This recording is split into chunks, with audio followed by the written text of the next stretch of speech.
Tension అవుతుంది, కళ్ళలో నీళ్ళు వస్తున్నాయి. ఎందుకంటే నా దైవం నా అరవింద్ సార్ నా ముందున్నాడు. అరవింద్ సార్ లేకుంటే ఇంకా ఫ్రీగా మాట్లాడుతుండే.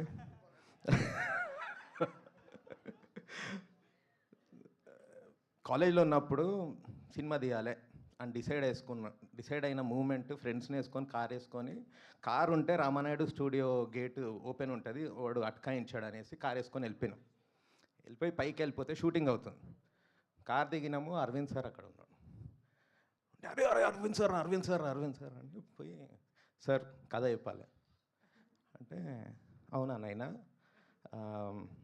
సరే గీతా ఆర్ట్స్ ఆఫీస్ అని ఉంటుంది, అక్కడికి రా, కథ బాగుంటే సినిమా తీస్తాం, కథ బాగాలేకుంటే ఒక ఛాయ్ వేస్ట్ అవుతుంది, అంతే నాకు. అయితే కట్ చేస్తే 20 ఏళ్ళు పట్టింది ఆ ఛాయ్ తాగనీకి, ఛాయ్ వేస్ట్ కాలే. అరవింద్ సార్కి నచ్చింది కదా. విశ్వక్ బ్రో, మొన్న ఫంకీ సినిమాలో నాకు గలీజ్ అనిపిస్తుంది. అది ట్రైలర్లో చూసినప్పుడే కనెక్ట్ అయిపోయినాయి, ఎందుకంటే నా క్యారెక్టర్ అది గలీజ్ క్యారెక్టర్. అదే గలీజ్ అనిపిస్తుంది అన్న కామెడీ చేసుకుంటా మీరు ఎండింగ్లో అమ్మతోటి, నాకు గలీజ్ అనిపిస్తుంది మమ్మీ, ఇమోషన్స్ వేయడం నాకు గలీజ్ అనిపిస్తుంది మమ్మీ. ఎంత బాగా చేసిండ్రంటే ఫంకీ సినిమా, అది ఇది సూపర్ సినిమా, నా ఫేవరెట్ ఫిలిం. మా నాన్నతోటి ఎప్పుడు అందుకే నేను ఫ్రీగా మాట్లాడే, మన అబ్బాయిలందరూ అంతే, గలీజ్ అనిపిస్తుంది, ఇమోషనల్ అవ్వం, హగ్ చేసుకోం, అట్లనే ఉంటుంది. నేను ఇంకా ఎక్కువ ఎక్స్ట్రీమ్. సో మా నాన్న లాస్ట్ మూమెంట్స్లో కూడా హాస్పిటల్ బెడ్ మీద ఉన్నప్పుడు ఫ్రీగా లేదు, ఎందుకంటే సడన్గా రాదు కదా, కానీ అయినా మటుకు నా కొడుకు ఇంకా సెటిల్ కాలేదు, 40+ వచ్చేసిన, జాబ్ మానేసిండు, వీని వల్ల కానీ సినిమా అనేది ఒకటి ఇంకా ట్రై చేస్తున్నాడు అనే ఒక పెయిన్తోనే హీ ఎండెడ్ హిజ్ లైఫ్. అంటే ఏ కొడుకు ఏ పేరెంట్స్కి ఇవ్వని బాధ నేను ఇచ్చిన. అందుకే మా దివానాలో ఒక డైలాగ్ ఉంటుంది, మనం ఖుష్ అయితే ఈ ప్రపంచంలో ఖుష్ అయ్యేది మన అమ్మ నాన్ననేరా. అందుకే వాళ్ళు బతుకున్నప్పుడే మనం ఏదైనా సాధించి చూపెట్టాలి. సాధించడం అంటే సినిమా తీయడం, క్రికెట్ ఆడడం ఏమి కాదు.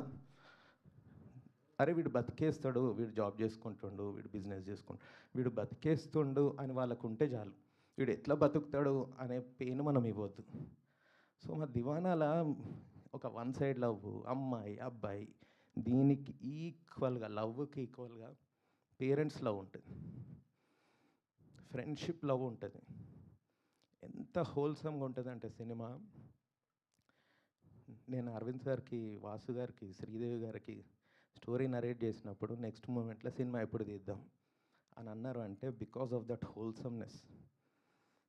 ఫ్రెండ్షిప్ ఎంత బ్యూటిఫుల్గా ఉంటుంది. ఈ సినిమా మీకు పైసా వసూలు అవుతుంది, మీరు పెట్టిన 100, 300, 500 పైసా వసూలు అవుతుందని నేను అనను. ఈ సినిమా మీ టైంకి రెస్పెక్ట్ ఇస్తుంది, మీ సెన్స్కి రెస్పెక్ట్ ఇస్తుంది, మీ టేస్ట్కి రెస్పెక్ట్ ఇస్తుంది. అక్కడ కొంతమంది రివ్యూవర్స్ అంటుంటారు, అరే $30 పెట్టినాము, 30 మైళ్ళు కార్ నడిపించుకొని వెళ్ళినామని. $30 కన్నా మీరు పెట్టే ఆ టైం, మీరు అన్ని మైల్స్ నడిపించుకొని వెళ్ళేది, దాటన్నిటికీ రెస్పెక్ట్ ఇస్తుంది. మీరు మళ్ళీ సినిమాలు వెళ్ళి చూడాలి, సినిమా మీద లవ్ పుట్టిస్తుంది మీకు దివానా. So I made a beautiful film. దానికి రీజన్ అదే, ఇవం నా అరవింద్ సార్, వాసు, శ్రీదేవి, వీళ్ళే ది ప్లాట్ఫామ్. కానీ దీనికి పిల్లర్స్ నా వంశీ, పచ్చిపులుసు. కొత్తోడికి ఆయన నాకు సినిమా తీసి చూపెట్టాడు, హీ మేనిఫెస్టెడ్ మై డ్రీమ్. నాకు సాంగ్స్, ఈశ్వర్ లక్కోజు 15 years నుండి నా ఫ్రెండ్, డెలాయిట్లో పనిచేసేటప్పుడు, అరే నువ్వేం మ్యూజిక్ డైరెక్టర్వి రా, ఆయన ఒక్క పాట చేసి చూపెట్టవు అంటుండే. వాడేమో నీ కొడుకు టీనేజర్ అయ్యే వరకు నువ్వు సినిమా తీయవు పో, ఎందుకంటే ఒక షార్ట్ ఫిలిం తీయవేంది బే. అసలు నమ్మకం లేదు. 15 years తెలిసిన మా ఇద్దరికి మేము తెలుసుకోలేదు. ఒక డెమోలో ఆయన మ్యూజిక్ చూసి, వాసు గారు, శ్రీదేవి గారు, అరవింద్ సార్, వీడు కొడతాడు చూడు that is there excellence, expertise.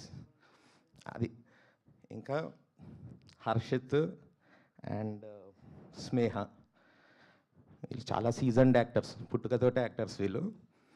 These are the pillars of this film. ఇంకా వీళ్ళతో పాటు beautiful faces, extremely talented Telangana ఇట్లా చింపేసే యాక్టర్స్, నర్సింగ్, కేకే, శివరామ్, ఇట్లా ఒక 10 మందిని మేము ఇంట్రడ్యూస్ చేస్తున్నాము. వీళ్ళతో పాటు సీజన్డ్ యాక్టర్స్ ఉండాలి అని నాకు నాకు నాకు చెప్పింది. వాళ్ళు ఉన్నందుకు ఎంత స్ట్రెంగ్త్ అయింది. నరేష్ గారు, పెద్ద నరేష్ గారు, ఝాన్సీ గారు, బలగం వేణు గారు, వీళ్ళందరూ it's beautiful beautiful ensemble cost. Excellent film. ఈ సినిమా మీరు ఓటీటీలో చూస్తే ఎక్కదు. బిగ్ స్క్రీన్ మీద ఇప్పుడు చూసినారు కదా, ఇది ప్రేమ సాంగ్, అంత బ్యూటీ మీరు కోల్పోవద్దు. బిగ్ స్క్రీన్ ఎక్స్పీరియన్స్ కోల్పోవద్దు ఈ సినిమాకి. That's what I want to say. Thank you sir. Thank you so much, Shrikant garu, and we're wishing you